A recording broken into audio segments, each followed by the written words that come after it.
You've heard us talk about CAD many times on this channel and many times to come. We do it every Wednesday on our live streams at 5 p.m. Eastern, but you may not know what those terms mean. Let's go over them, but to do that, we have to go back to basics.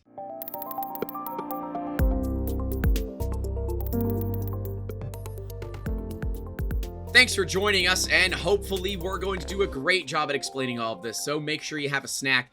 This video is going to be a little bit longer than normal, but it's going to be chock full of great information. Things like constraints and fillets that aren't steaks, unfortunately. I know, I'd love a fillet too.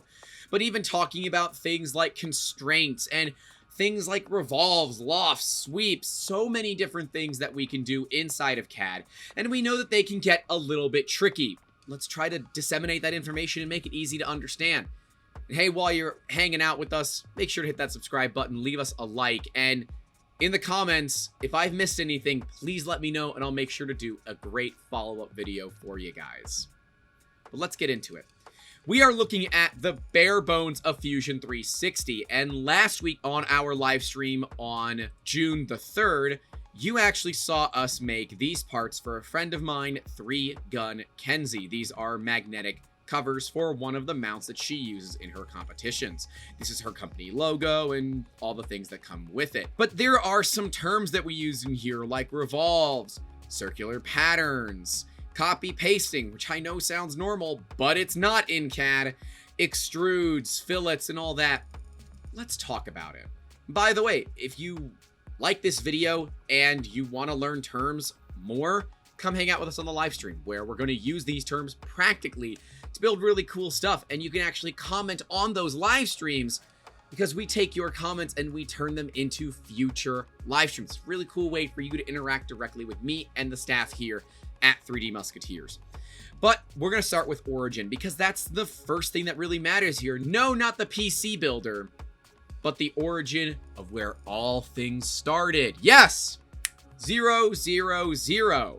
That is 0x, 0y, and 0 on the Z. So to do that, we're going to create a sketch. And we can see this is our origin. And we are able to figure out where we want to place it. Do we want to work from the top, from the right, from the front, from the bottom? Me, I'm a top-down kind of guy, so let's start at the top. We will click that surface, and it will show us your coordinate planes, your Z, X, and Y up here. But it also gives you a origin point that you can work from. Me, when I start any design project, I want to make sure that I am creating 2 lines, 1 vertical, 1 horizontal, as a construction. So the hotkey for line is L. The hotkey for construction is X, because X gonna give it to you. Yeah. You know, in my head, those seem like they're going to sound great, but as soon as I start to say them, they just don't sound great. Escape to get out of the line tool, L again to get back into it. X to get rid of construction. Now we're going to go ahead and do a rectangle here, but you notice it's blue. And blue in CAD is bad. Blue is bad, black is good. That is because it is not constrained. We know nothing about this box other than it's a box. So let's start with getting some sizing. We go for the dimension tool, which is hotkey D. We can grab this edge right here, and we're looking at 200 millimeters. Probably a little bit bigger than we need. Let's go down to 150.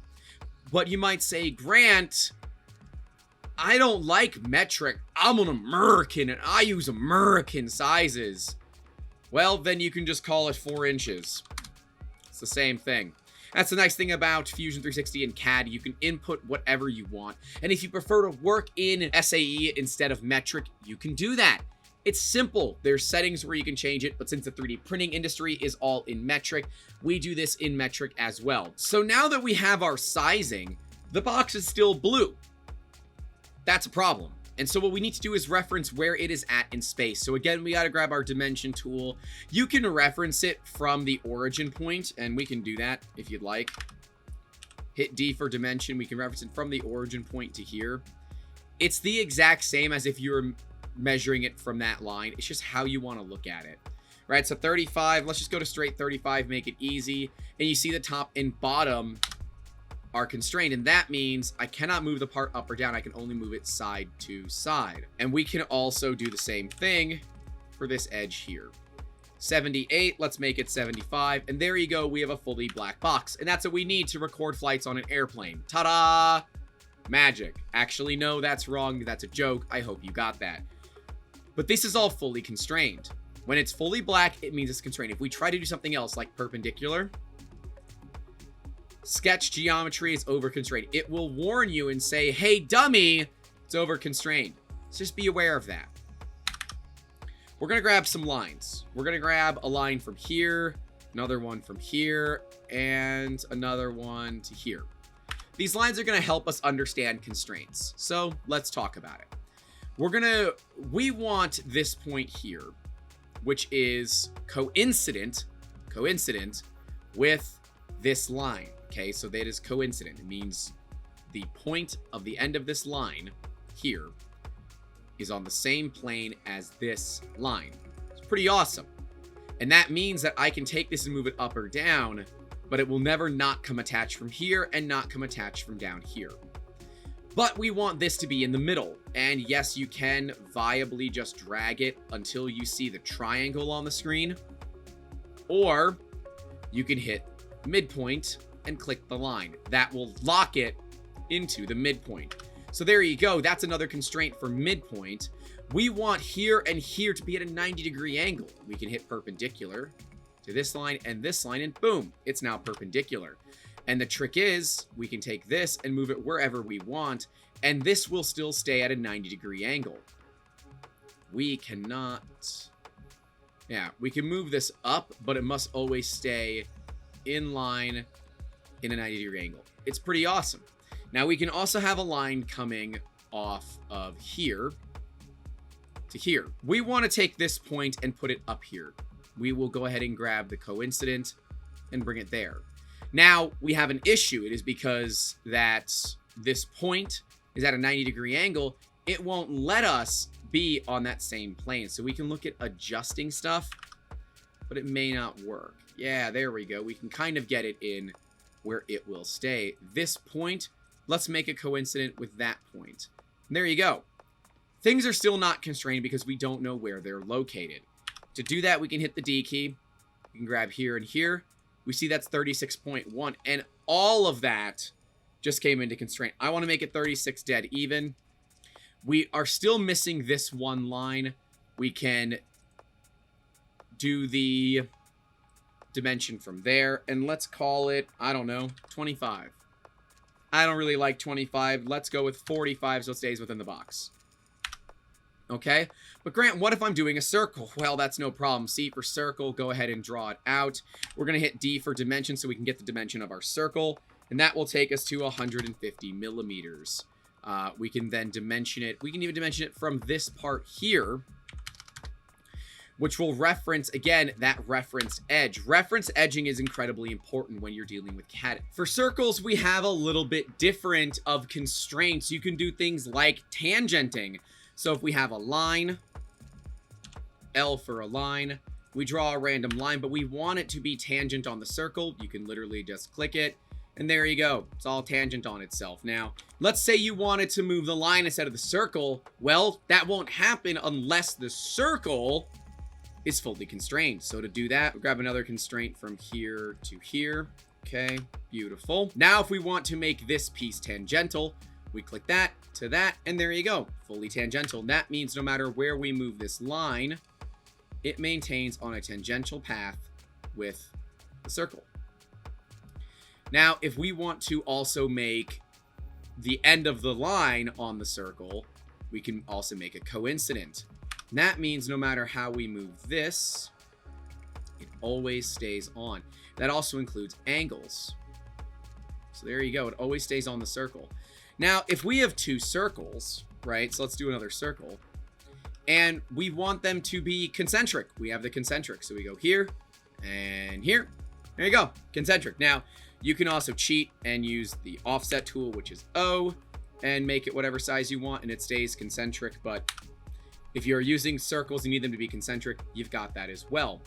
Collinear would be if you want a line to be on the same plane as a line, just something to be aware of. But let's jump into more of the crazier stuff. This is all just talking about constraints. Let's talk about actually making stuff. Talking about things a little more complicated, we're going to start with just straight extruding. Let's call this sketch done, okay? We want to start extruding. It's going to be under create, which is extrude. We can extrude whatever we want, whatever distance we want. Remember, CAD, you are basically working in a 3D world in 2D planes, and then you extrude them to create a 3D surface. So we'll create 2 new bodies. Now realize when you do this, your sketch goes away. You can just come over here, turn the sketch back on. No big deal.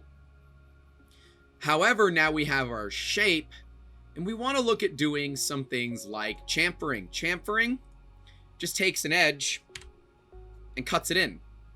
Because these pieces are so big, I have to do large chamfers to show you. We can chamfer. We can do a fillet, which is under modify. And fillet, no, is not a stake. A fillet is rounding of an edge. So when you talk about a rounded edge, you're talking about a fillet. So a fillet can also be 20 millimeters. And you can see the difference. I'll turn off the sketch. So we have a rounded and we have just an angle. And when we're dealing with all of these, you can actually set the distances or distance at an angle. Same deal with the fillet. You're able to change the radius to whatever you want. I like to leave them the way they are. No point in trying to make it more difficult than you have to. We can now use the press pull tool, which can grab on an edge and be able to actually pull it in any direction. And you'll see everything follows it except the height. So let's say we want to press pull it by 20. We can also press pull it vertically by 20. And vertically is only going to change the vertical. Now, because these two are the same height, they're going to press pull at the same time as well, because it's actually doing an offset face instead of a press pull. We're going to look at doing drafting now, and drafting is where you're actually thinning out a part. That's mostly used in injection molding, but to do that, we have to get rid of some of these features. So we're going to roll our history, which is down here at the bottom. We can roll our history back towards just a standard cylinder. We're going to go under modify, and it's called draft. We have our pull direction, which is going to be up. We have our face that we're going to use, and let's draft it, I don't know, 1 millimeter. So as you can see, the bottom got bigger. Let's go up to 10 so you guys can really see it. And what this does is, think of this like a solo cup or a red cup, right? They're never straight cylinders. And you're thinking, Grant, what about a Pringles can? A Pringles can is not injection molded. Ha! When we're talking about injection molding, you want to make sure that when you're drafting a component, that way it can come out of a mold. That's important for us. And drafting enables that feature. Now, you don't have to do a draft this big for an injection mold. Like 1 degree is generally enough. And it's tiny, but it's there. And to verify that we actually did a draft, we can check our radius here, which is 77.444 millimeters. And down here, it's 75. So yes, it is drafted. And now if we want to try to roll the history forward, we can totally do that, including the expansion that we did from the press pull. Now, I don't like that expansion, so we're going to get rid of it. But that's a nice feature about parametrics. If I wanted to, let's say, for instance, this press pull, I wanted to move it in front of the draft, I totally can. So now when we go back to roll to the draft is occurring on the larger model. Now let's say I wanted to see what it looked like as a smaller model, but I don't want to delete it. I can right click and I can do suppress. Suppress enables you to just preview something. Or if you want to leave it, you can leave it. But suppress will also show you if this part or this feature will bother anything else down the line. It's really important when you're dealing with crazy stuff like this, and especially on really big parts with lots of history. Those type of suppressors can be really beneficial rather than just clicking the delete key and watching the Christmas tree of colors that comes up when the CAD model breaks. Now we're going to get into things like lofting, revolves, and sweeps. Lofting, revolving, and sweeps are where things start to get a little more complicated, but they're so incredibly valuable when you're looking at building inside of CAD. To do a loft, you actually need 2 planes that you can then loft together, and this can be done using construction planes. So let's take a look at this. Let's say we want to start with this surface here, but we want to do something somewhere else. Now, an offset plane is normally what most people would choose. Let's go up to, I don't know, 150 millimeters. Cool beans. Now we can do is create a sketch on that surface, and that'll tell us how far away something is. So we can look at doing, let's do a center rectangle. Center rectangle pulls, let me hear it, from the center. That's right, from the center. Now we're going to make this a square. Let's do a, I don't know, 150 by 150 millimeters square. Good enough. We're going to finish the sketch. We're going to go to create. We're going to do a loft. We're going to grab this profile and that profile. Boom. Now it takes our circle and turns it into a square. And now we're able to loft it into. So when someone says, oh, I want to take a circle and mold it into a square or a rectangle or a triangle, I don't care. It's called a loft. That's what the loft would look like. And of course, we can go back here. We can change this to, I don't know, 225. We finish it because they're parametric. It will just auto update. Now we've got our lofted piece, but now let's look at doing something like a sweep. A sweep is a sketch profile or a planar face along a selected path. And Revolve is somewhat similar, although Revolve is around an axis. So let's take a look at these two. Let's extrude up some so we get a bunch of random block space. We're going to do a sketch on this surface so that we can basically bring out what we're looking for. But these are not on the sketch, so we're going to use the P key, which is for project. Projecting is incredibly valuable and lets us basically see where other stuff is, but projected onto our flat surface. So if we remove the body, you'll see the flat surface. Now, I want to basically cut a triangle out of this space. So let's do a line. You can grab here to there to there. Now, I want these to be perpendicular to each other. Beautiful. And I also want that point to be coincident here. And even further, I want them to also both be equal, if that's possible. And yes, it is. Okay, so we've got our sketch finished. Now we can look at doing the sweep. We're going to grab these two profiles, and the path is actually all of this. Now I'm using control to basically slowly add stuff on there. Okay. Does that work? Yes, but we've actually ran into a small problem, is that I didn't actually account for the little bit of extra space. So when you're doing something like this, your angles may not be the same, and especially because of how this is a loft, it bulges a little bit. So we're going to cheat. We're just going to randomly grab some sizes, just like that. And that's going to give us the profile that we're looking for. But if we look here, we did some things wrong. Got to make sure that we dimension stuff out.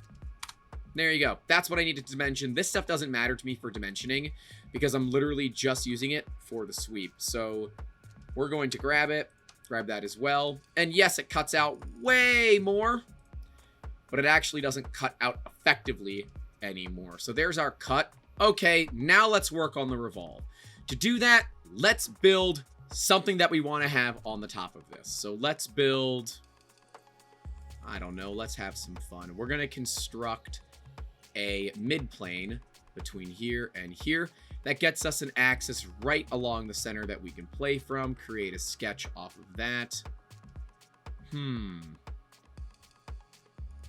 Let's use some arcs. Let's make some lines.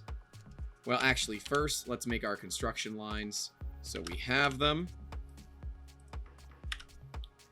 Gonna grab an arc, a 3-point arc. Make sure we turn off that.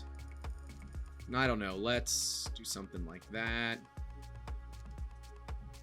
Something like that. We'll grab this, come up here.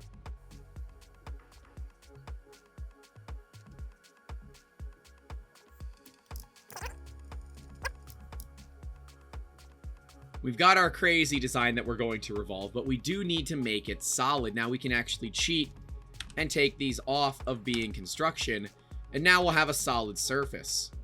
So now we can go to our revolve. We're going to revolve that, and we have our central axes, which we can pull that from. Now, I don't want to cut it out. I want to join it so it'll look just a little bit crazy. You know what? Let's not do it the full 360. Let's do it 180. But negative 180 so I can actually see it. Now, if we wanted to do the whole thing, so let's go back and say, all right, let's do the full 360, right? But I want to see what it looks like on the inside. Well, that's where the inspection comes in, and we're able to do what is called a section analysis. You can grab a side and just drag it in. You can actually see what your model looks like on the inside, and this will actually hold. Now, this would allow you to come down here, create a sketch, grab a, let's go with a, actually, let's project that. Let's grab a circle. Beautiful. And let's grab something from here. Gonna project that surface. Let's make a slot. I'm gonna do a slot cut. Center to center slot. Center to center. And then you figure out whatever diameter that you want. I'm going to also do one line coming out this way because we're going to mirror this whole slot across the mirror line. There you go. You know what that will allow us to do? So we can come into create. We can loft from here to here. Then we can do another loft. I turn that sketch back on from here. Turn off the body to here.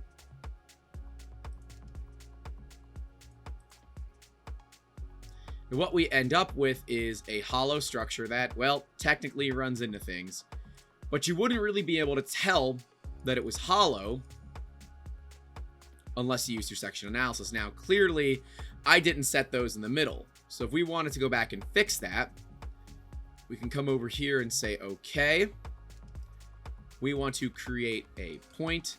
We want to have it at the midpoint, which you can see that little triangle there, which I grabbed.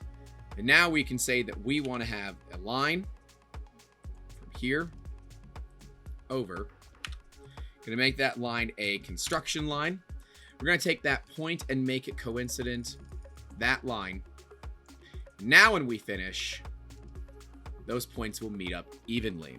So after all of this, we are left with some weird toroidal shape and the random polygon that we totally ignored the entire time. But you can see we did extrudes, we did offsets, we did drafts, we did chamfers, we did fillets, we did offset planes, we did multiple sketches, we did a loft, we did another extrude, we did more things, a sweep, a plane, a mid-plane, revolves, and more lofts to create this crazy contraption of nothing that is completely validly worthless. We can come in here and, you know, of course, like a good designer does, and add fillets literally everywhere. Because like Frank's Red Hot, I put that on everything. We're able to bring this up. And see that it just adds so much class to the whole system when you just fillet the crap out of everything. But no, seriously, look, these are your designs. Play around.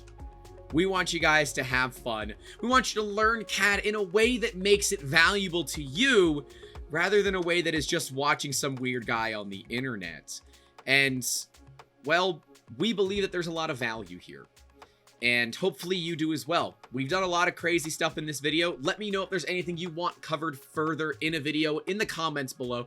Let me know if I missed things. I know that we did not scratch the surface of surface modeling, sheet metal, or even some of the hardcore tools. We just stayed in solid modeling because that's where the bulk of you are going to spend your time.